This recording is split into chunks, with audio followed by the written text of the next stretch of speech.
Check it out. This video is from a clip in an interview where China Mac exposes that he believes Adam22 was trying to kick out Court in exchange, putting China Mac in Court's place. Because he offered me a job. And this is after I said I would never do it, right? How much was he trying to pay?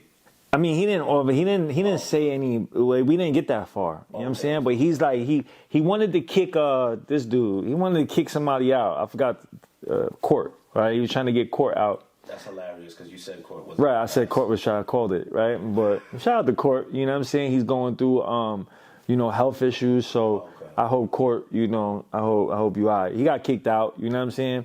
And then they was trying to. This is how dirty Adam is. He's trying to get me to replace Court. You know what I'm saying?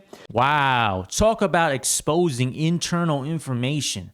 I really don't think Adam22 was like, all right, Court sucks. Let's get something new. It's probably more like Court was somebody who had health problems and could not show up to No Jumper that often. So because of that, Adam22 wanted to replace Court with somebody who could be more frequent attending the No Jumper filming times. And plus, China Mac, right? I don't think he would be a good fit to No Jumper, right? I don't think he's a personality that can stand on himself. He's always somebody that needed something else to shoot him to superstardom, right? Like when he was doing Mac Eats, he needed the other people around cooking, showing their food to order to have Mac Eats be popular, right? I really think China Mac, anybody could have been there to do the showcasing and pop off that channel. Or even say like the Mac Ventures TV, Crip Mac was the star.